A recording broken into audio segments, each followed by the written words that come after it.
Mpenzi, karibu sana nyumbani. Hapa ndipo ninapoishi. Asante sana. Hapa kwako ni pazuri mno. Sawa.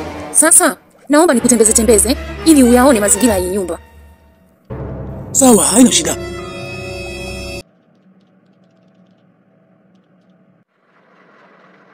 Sasa mpenzi, hiki ni choo pamoja na bafu.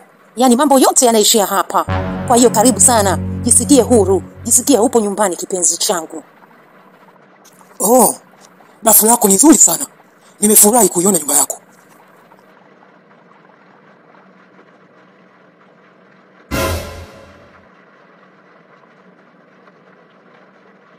Nakupenda sana lazizi wangu. Na kama nilivyokuambia, hapa naishi peke yangu.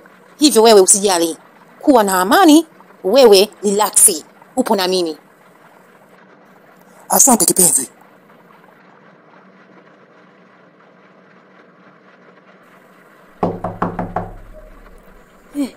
Nani tena? Karibu, nakuja kukufungulia. Toba tena. Jamani, naomba ujifiche. Naomba ujifiche, mume wangu anakuja. Jifiche. Naomba ujifiche haraka. Mume? Mume gani? Wewe uliniambia hauna mume wewe. Nimeyatimba leo. Sasa sikia. Utafanya kitu nitakachokwambia. Naomba ubadilishe hizo nguo na uvae nguo zangu. Lakini kitu kingine, kuanzia sasa wewe unaitwa Fatuma. Umenielewa? Sasa jichanganye.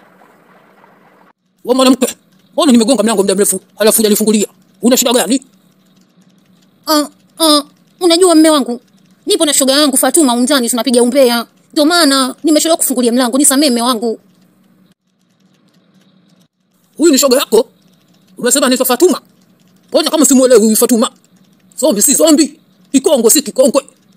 Hebu Fatuma simama nikuone vizuri. Haya, habari yako wewe Fatuma? Salama.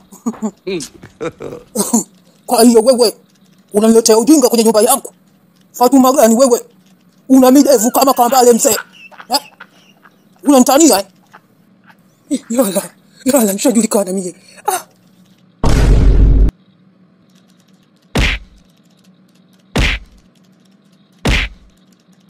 Wakenge, sogea hapa.